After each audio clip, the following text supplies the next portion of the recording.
வணக்கம் வாத்தியாரே. நீ என்ன ரோல் மாடல்னு சொன்னியா? நான் சினிமாவுக்கு வந்தது எத்தனை வயசுல தெரியுமா? வரலாறு எப்படி தெரியும்? நானே சொல்றேன், 18 வயசு. ஹீரோ ஆனப்ப 30 வயசு, ஸ்டார் ஆனது 40 வயசுல. படாத பாடுபட்டு தான் அந்த இடத்தை அடைஞ்சேன். நீ நெப்போகிட்ட, அப்ப டைரக்டர், நேரடியா ஹீரோ ஆன பசி உனக்கு தெரியாது. நான் நிஜ வாழ்க்கையிலையும் சினிமாலையும் சரக்கையும் சிகரெட்டையும் தொட்டதில்லை. ஏன்னா அப்பதான் என் ரசிகன் என்ன மாதிரியே ஒழுக்கமா இருப்பான்னு. நீ அப்படியா? நான் சம்பாதிச்ச காசை எல்லாம் தானம் பண்ணேன். நீ எச்சக்கையில கூட காக்கா ஓட்டாத கஞ்சன். எனக்கு குழந்தைகள் இல்லைன்னு வருத்தப்பட்டேன். ஆனா நீ பெத்த குழந்தைங்களையே ஒதுக்கி வச்சிருக்க. நான் அரசியலுக்கு எப்படி வந்தேன் தெரியுமா? என் நண்பர் கலைஞர் இன்ஃபுளுன்ஸ் பண்ணாரு. அறிஞர் அண்ணாவோட அன்பு தம்பி ஆனேன்.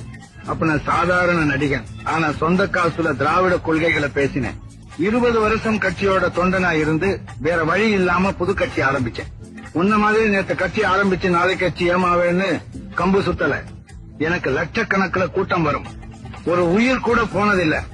ஆனா உன் கூட்டத்துல குழந்தைங்க பெரியவங்கன்னு 41 உயிர் போயிருக்கு. கொஞ்சம் கூட குற்ற உணர்வே இல்லாம சுத்திக்கிட்டு இருக்க.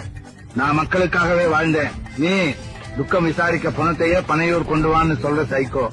நீ எப்படி தம்பி எம்ஜிஆர் ஆக முடியும்? உன்னை தம்பின்னு கூப்பிடவே எனக்கு அவமானமா இருக்கு. என் பேரை யூஸ் பண்ணணும்னா என்ன மாதிரி மாறு, இல்ல இடத்த காலி பண்ணு. ஒரு தவறு செய்தால் அதை தெரிந்து செய்தால்